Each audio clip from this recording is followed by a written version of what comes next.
The wind rolled like a restless ocean over the dry, endless plains, carrying with it the scent of dust, sagebrush, and the faint tang of gunpowder from some far-off trouble. The sun, a molten disk in a pale, unforgiving sky, burned down on the small, ramshackle trading post that sat at the crossroads of nowhere, its timbers weathered to silver gray and its porch boards groaning under the weight of boots that had carried men into danger and women into despair, and it was there, leaning against the hitching rail with his hat tipped low over eyes as blue as a high-country lake, that Colt McGraw watched the scene unfold, a scene that would change the course of his life as surely as the bullet that once missed his heart by an inch. Across the dusty yard, a wiry man with a snake-oil smile and a revolver on his hip was haggling loudly with Old Man Barrett, the store's owner, and beside him stood a girl, barely more than 18, her dress torn, her face pale but proud, hair the color of wheat before harvest spilling down her back, bound at the wrists with a length of rough hemp.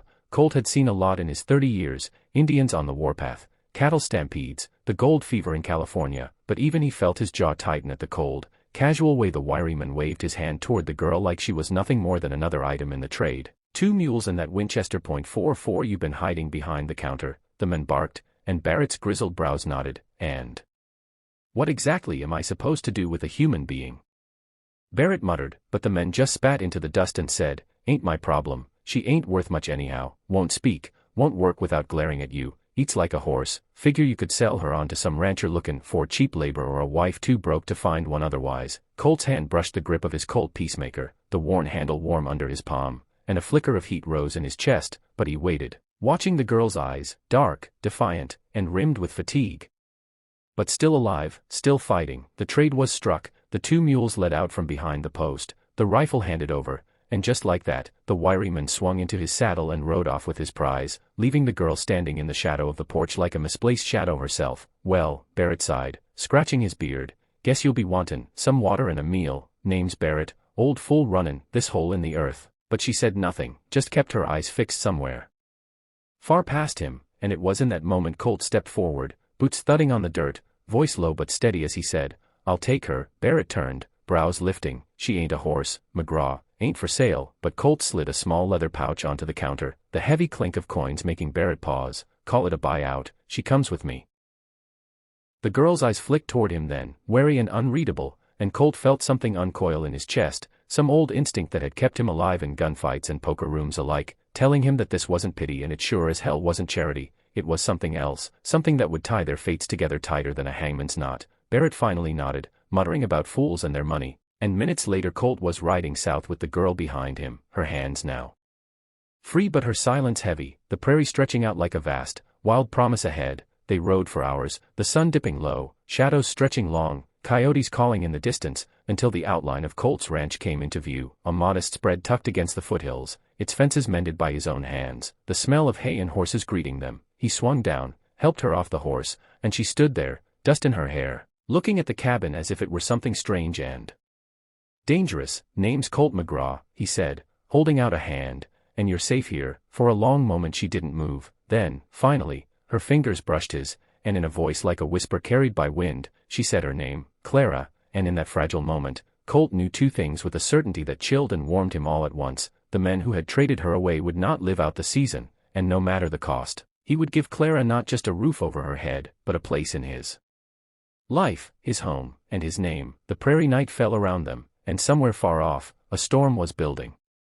The storm that had been grumbling on the horizon through the night finally broke at dawn, not with rain but with wind, sharp, biting wind that rattled the cabin shutters and carried the smell of wet earth from somewhere far off. Colt was already up, feeding the fire in the stove, when he heard the soft creak of the bedroom door and Clara appeared, wrapped in one of his old flannel shirts that hung loose on her slight frame, her bare feet silent on the plank floor, her eyes taking in every corner of the small but sturdy cabin as if she were cataloging escape routes. Coffee's hot, Colt said, sliding a steaming mug across the table toward her, and for a moment she just stared at it, then took it with both hands, the rising steam hiding her face until she set it down again and whispered, You don't have to keep me here, you paid for me, but you don't own me. Colt leaned back in his chair, the leather creaking, and met her gaze evenly. I didn't bring you here to own you, I brought you here so you'd be safe. She looked away, jaw tightening, and he could almost hear the thoughts she wasn't saying, the memories crowding her mind, the things she'd seen and endured. Outside, the wind tore across the yard, bending the young cottonwoods, and in the distance a rider appeared on the ridge. Just a dark speck at first, but moving with purpose, and Coltska told him this wasn't a friendly neighbor dropping by for coffee. He stepped to the rack by the door, and took down the Winchester, the cool steel a familiar weight in his hands. "You expecting someone?" Clara asked, her voice low, and he shook his head. "Not this early, not in this weather." The rider drew closer, his coat flapping, the glint of a rifle slung across his back, and when he finally reined up in front of the porch, Colt recognized him. Jed Calhoun, hired gun and troublemaker, known to sell his services to whoever had enough gold to buy his loyalty. "Mornin', McGraw," Jed called, a half-smile twisting his scarred face. "Heard you got yourself a new houseguest." Colt stepped out onto the porch, the Winchester cradled casual-like but ready. "Don't know what you've heard, Jed, but you're riding up on my land uninvited." Jed's grin widened, but there was no warmth in it. "See, that gal you got inside, she ain't yours to keep, belongs to a man who paid good money for her, and he wants her back." Colt's eyes narrowed. "She's not property, and if this man's got a problem, he can tell me himself." Jed chuckled. "He figured you might be hard to talk to, so he sent me instead, said to give you till sundown tomorrow to hand her over, or he'll come collect her himself, and believe me, McGraw,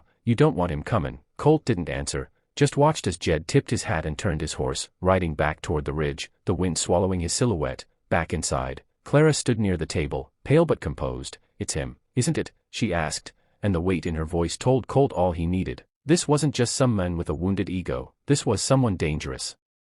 Someone who thought he still owned her. "Who is he?"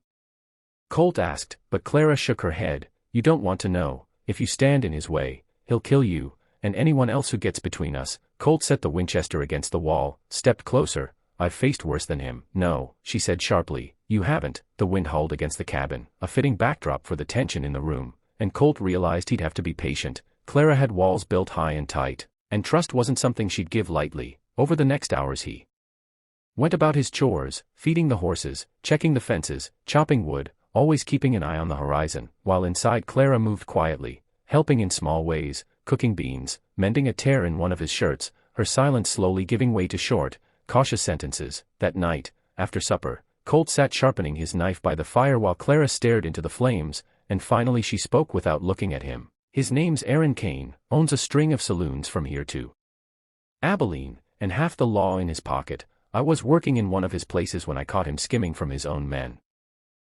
He didn't like that I knew, so he decided I'd be more useful if I couldn't talk to anyone else. He sold me off to a gambler he owed, and from there," her voice trailed off, but Colt didn't need her to finish. He'd seen enough in his life to know the rest. "If Kane's comin' for you," Colt said quietly, "then he's comin' for both of us now." Clara's eyes met his, a flicker of fear and something else, something like reluctant hope, passing between them. Outside, the wind died down, but in its place came a heavy stillness, the kind that meant trouble was riding fast, and though he didn't say it aloud, Colt knew that when Kane came, there'd be no bargaining, no talking, just a fight to the finish, and he intended to make damn sure that when the dust settled, Clara would still be standing, free, and his in every way the law and the heart could make her.